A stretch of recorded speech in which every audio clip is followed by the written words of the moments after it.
I'll get out of the way here and let Elder Bruce Dotson share from this week's Torah portion. Please welcome Elder Bruce Dotson. Hey. Thank you, Alan. I was thinking about thumbnails, Alan, for the YouTube video. So there you go. I don't think my eyes were crossed, but sometimes they are. Anyway, Shabbat Shalom, everyone. It's so good to see you, and it's kind of a cozy day. I wouldn't call it depressing. Yes, it's gray and rainy and cloudy, but you come back here, and you come in the presence of God, and you come in the presence of God's people, and it's a really cozy is the word I'm using for it. So today, and I learned a lot more this week about kidney stones than I thought I was going to know, but not me, but for Sam, and it's a reminder that it's not wrong to put your best foot forward, but next thing you know, everybody you come across has a kidney stone story. And you know what? None of them are very nice or pleasant. Extreme pain, not at a convenient time.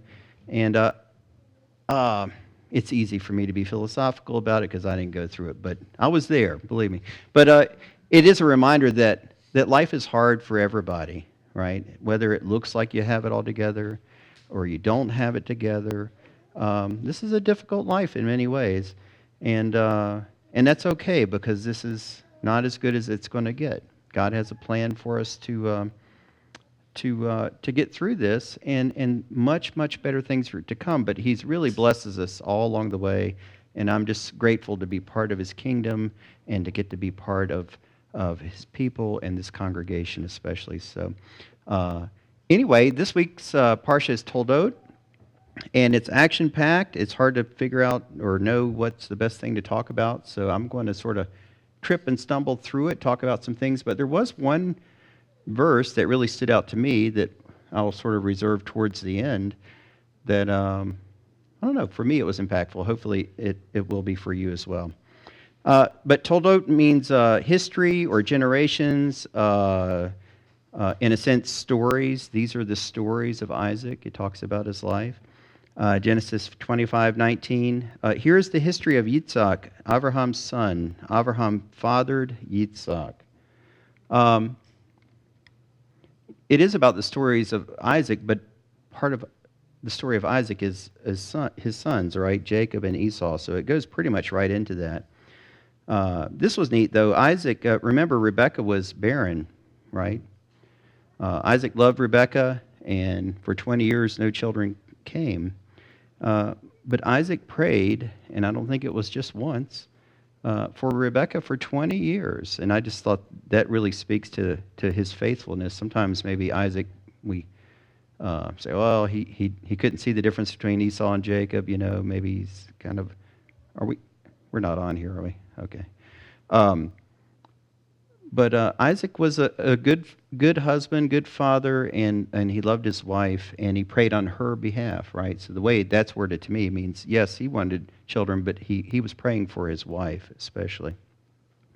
But she did. She got pregnant. She had twins, and it was all easy sailing after that, right? No. Genesis 25:22 and 23. But the children struggled with one another inside her, and she said, "If it's like this, why is this happening to me?" And the complete Jewish Bible says, Stern phrases it this way: "If it's going to be like this, why go on living?" She must have been pretty miserable. It goes on to say, so she went to inquire of Adonai. So she went to God directly and asked, what's going on here? Adonai said to her, 2 nations are in your womb, and 2 peoples from your body will be separated. One people will be stronger than the other people, but the older will serve the younger. The parsha moves on. Next thing you know, Esau is selling his birthright for a bowl of lentils. And I don't think anyone brought lentils today. I thought about it too late.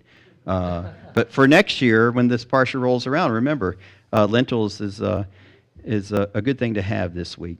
I got beans. But yeah, he sells his birthright for a bowl of lentils and a little bread and a little wine. And that was a really bad choice. Genesis 25:32, Esau says, "Look, I'm about to die. What use to me are my rights as the firstborn? Obviously, lots of life lessons there, but we always need to see the big picture for ourselves and sort of know that no matter how I feel at the moment, there's an overarching guardrail that God's giving us and a mission and a purpose that God's giving us. So we don't want to, in haste, upend any of that. But hey, we all make mistakes. God has a way of bringing it back around. But it's a good reminder to not be too casual with the great gifts that God He has given us, including our salvation through Yeshua. It can become sort of ho-hum casual because it's always there, right? But again, as we move through the Parsha, we also see Isaac repeating some of the, let's call them perhaps missteps of Abraham, right? Is Abraham rightfully on a pedestal? He absolutely is. But there are times where you say, well, I don't know if that's, in hindsight, it's the best choice. So Genesis 26:1, we see the repetition here. Now there was a famine in the land, aside from the previous famine that happened in Abraham's days. So Isaac went to King Abimelech of the Philistines to Gerar. And let's see, by the way, this came up at the Shabbat table. Remember Abimelech? Abraham went to Abimelech. He lied about Sarah being his wife. I mean, yes, technically she was his sister. It says King Abimelech. And then here we have Isaac going to King Abimelech. Is that the same guy? I never thought about it. It's about 80 years difference between the two times that between Abraham and when Isaac went there. So I'm making a big deal out of a simple answer. Abimelech is like a title, basically, right? It was used. So probably two different guys. But it is of the same town, the same region, and the same people that he went to. But anyway, that's my little rabbit trail, one of many. So there was a drought. They go to King Abimelech. And Genesis 26:7, here's Isaac doing the same thing that Abraham did. Now the men of the place asked about his wife. So he said, she is my sister, because he was afraid to say my wife. Or else the men of the place would kill me on account of Rebekah, because she's good looking. So there we go again. So, respecting your parents, and I say this to my own children, does not mean repeating everything they do. Right? Again, learn to eat the meat and spit out the bones, and not to be permissive, but you have to allow for humans to be human and say that was a mistake. It doesn't mean that they are a terrible person, that they've completely ruined their life, but I think it's okay to say, yeah, that was not a great choice.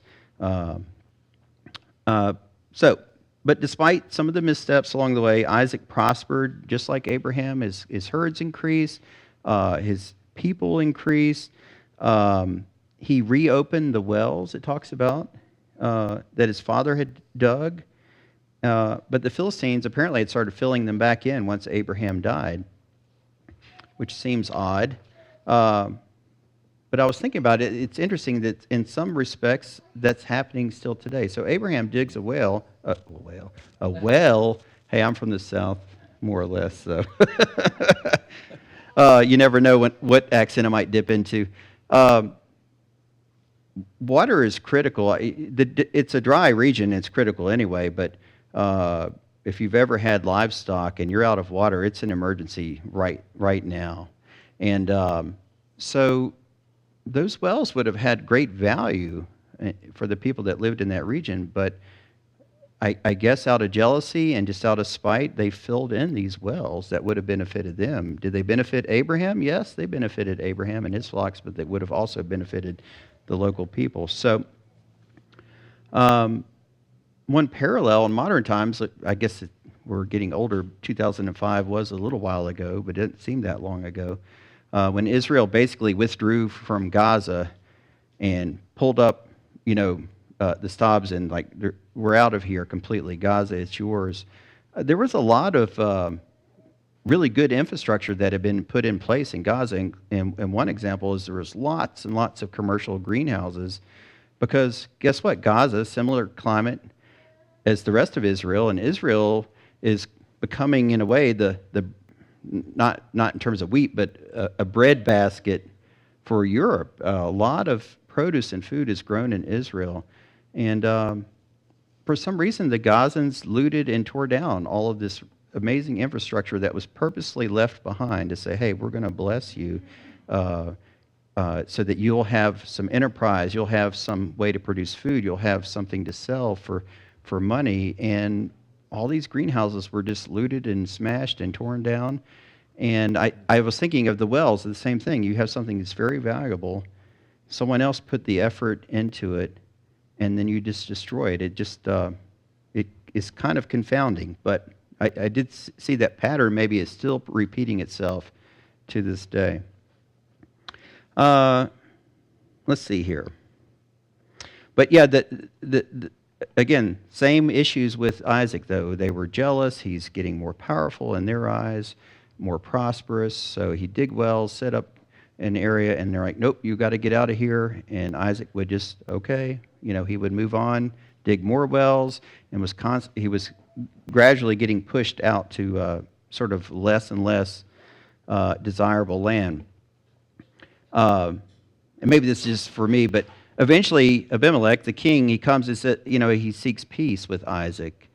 And he says, we've never done anything to you guys, but, let's do a peace deal. Of course, we know that he had done lots of things against him, but Abimelech, I'm going to vote for the worst apology of all time. And I've done some pretty bad apologies myself, but he basically says, he ignores the issue, he pretends nothing's wrong, he pretends he did everything right, but let's have peace. But it was pointed out that a commentator was saying, Isaac didn't take that opportunity to wag his finger and get mad at the king of Abimelech. He just said, hey, we're gonna achieve peace. So rather than trying to, but you don't understand, or I need to argue my points, or I need to make you know that you did do something wrong. He's like, hey, we've achieved peace. I'm going to let the water go under the bridge and move on. But yeah, Abimelech, not great at apologies. So anyway, as we read this morning, we know the story. Isaac gets older and he decides it's time to bless Esau. And of course, we know that Rebekah intervenes. And Jacob is reluctant, but mom prevails. So we'll read it again, Genesis 27, 12, and 13. Suppose my father touches me. He'll know I'm trying to trick him, and I'll bring a curse on myself and not a blessing. But his mother said, let your curse be on me. Just listen to me and go get me the kids. And of course, we know the story ends. Jacob gets the blessing, but he also incurs the wrath of Esau in the process. Genesis 27:36, Esau said, his name Yaakov, or he supplants, really suits him because he has supplanted me these 2 times. He took away my birthright, and here now he is taking away my blessing. Then he asks, haven't you saved a blessing for me? Jacob didn't take away anything, right? The position of firstborn, the birthright, Esau threw it away and gave it to Jacob. But as you read it, you can see, there was some deception there. And I think, what do I think? I think a lot of things.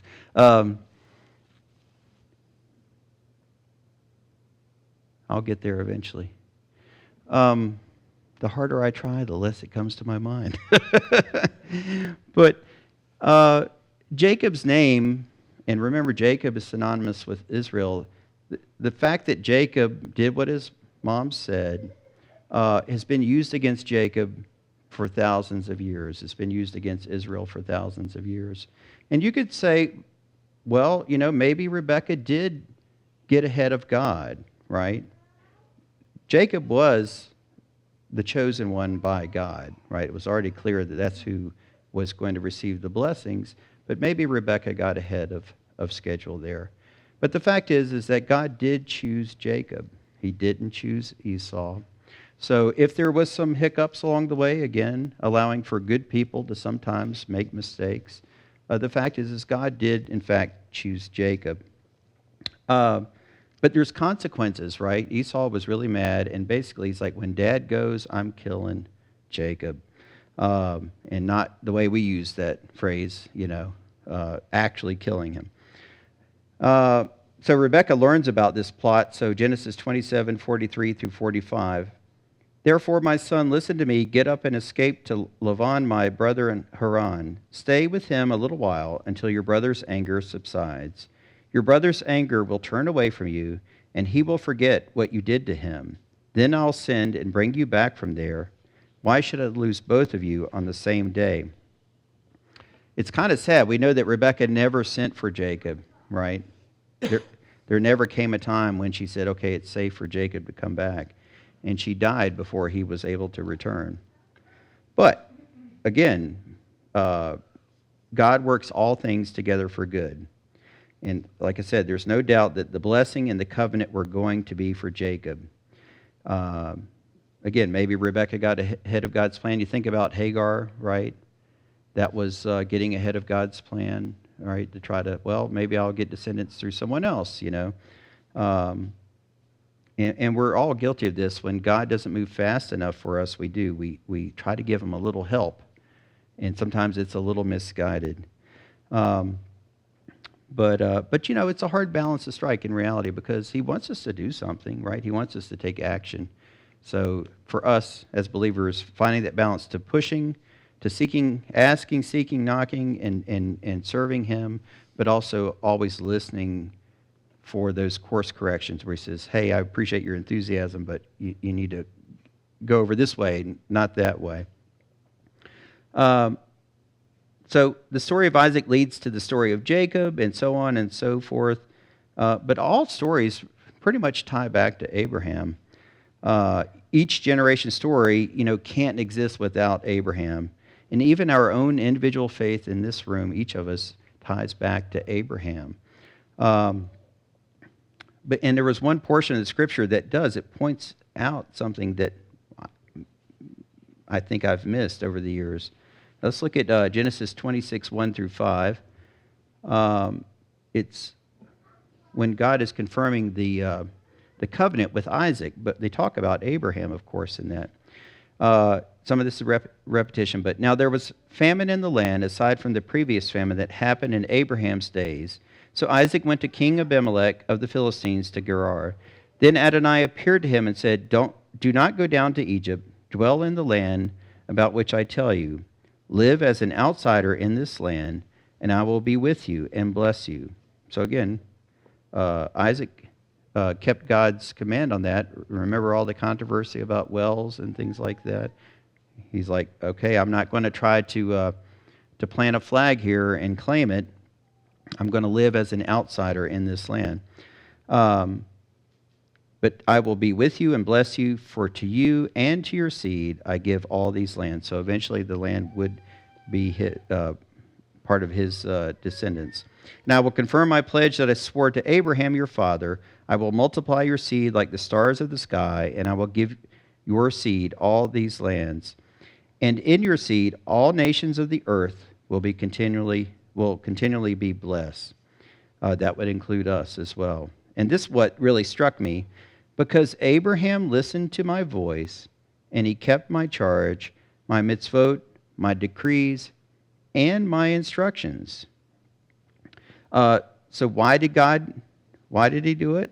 Yeah, he kept his charge, his mitzvot, decrees, and instructions. We often, rightly so, think about Abraham's faith, right? Genesis 15:6.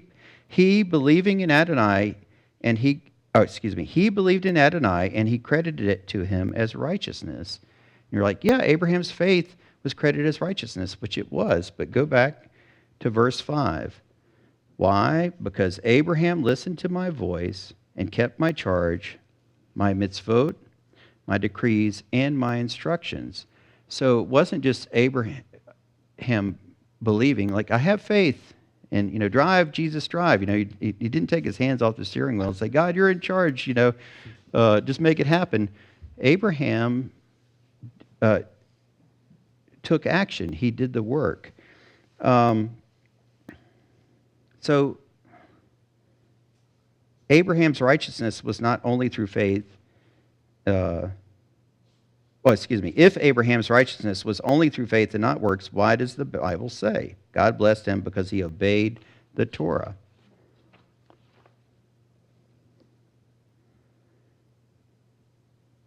Let me find a spot here. I'm going to have to skip over, probably, Lois, a few verses. So again, it wasn't just faith that caused Abraham to be counted as righteous. I'll put it up again. Genesis 26:5, if you can find it, Lois. He followed my mitzvot, my regulations, and my teachings. So how did Abraham do that? How did he know what he was supposed to do? That's an interesting question, and I will not provide the answer for you. But I'll give you some thoughts about that. How did Abraham know what to do? Did he know all the laws of the Torah given through Moses at Mount Sinai? Did he have some premonition of the future?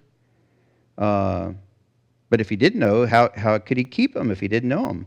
Rashi claims that this means Abraham kept the entire Torah and the oral tradition or traditional law of Judaism, and that's probably a stretch. But what does the Bible really mean? What laws did Abraham keep? Some say that Abraham knew the laws of God because they had been handed on to him through the line of Noah. And it's clear that Noah knew some things, right? He knew about sacrifices. He knew about clean and unclean animals. He knew about blessings and curses. Apparently, there's some line of thought out there that people imagine that perhaps a book written by Enoch contained the laws that would be given at Sinai. And then still others say that God communicated all the laws to him in advance of giving the Torah at Sinai. And finally, just to keep muddying the waters, this seems like the simplest explanation. Another opinion has it that he simply kept all the laws he knew, such as the basic laws of morality and specific stipulations God had revealed, like, remember, circumcision. So whatever the case is, the main point of all that is, it clearly states that Abraham's righteousness was not a matter of faith without obedience, right? So he believed, he trusted, and acted on that. Again, maybe I just needed to hear this a lot. All this is because Abraham heeded what I said and did what I told him to do. He followed my mitzvot, my regulations, and my teachings. And because of that, the Bible says that God passed the blessings and promises to Isaac because Abraham obeyed God's laws. Paul wrote in Galatians 3:21, this is part of it, is the Torah then contrary to the promises of God? May it never be. What I'm trying to do is say the two are not opposed to each other. Torah is not opposed to faith, and faith is not opposed to Torah. For thousands of years, I think people probably have been trying to rip those two apart, and they're meant to go together. Torah and faith are not opposed to each other. God's instruction and faith are not separate. James, the brother of Yeshua, he was kind of an important guy. He taught that the life of faith results in obedience to God's laws. James 2:21 through 24. Again, he's talking about Abraham. Wasn't Abraham, our father, proved righteous by works when he offered up Isaac, his son, on the altar? Wasn't Abraham, our father, proved righteous by works? That's a bad word, right? Or a lot of us have been raised to believe that's a bad word. Righteous by works when he offered up Isaac, his son, on the altar. You see that faith worked together with his works. The faith and the works go together. And by the works, his faith was made complete. The scripture was fulfilled that says, and Abraham believed God, and it was credited to him as righteousness, and he was called God's friend. You see that a man is proved righteous by works and not by faith alone. They go together. You can't get rid of either one of those. Yeshua was talking to some Jews in John 8:39, and they said to Yeshua, Abraham is our father. They replied to him. I think this is what the scripture says. Yep. And Yeshua said to them, if you are Abraham's children, do the deeds of Abraham. We know that we are linked, whether you're Jew or Gentile, linked to Abraham. If we're children of Abraham, we should do the deeds of Abraham. So Abraham is not just in a genealogical sense, not just in a title sense, but in a practical sense, do the deeds of Abraham. So anyway, that's my ramble for kids. Y'all were really good, and adults were even better. I mean, you're really great. I don't think anyone went to sleep, and but nap after oneg. So anyway, with that, keeping God's commandments are important. It's an important part of practicing faith, the faith of Abraham. So with that, I'll say Shabbat Shalom. Thank you, guys.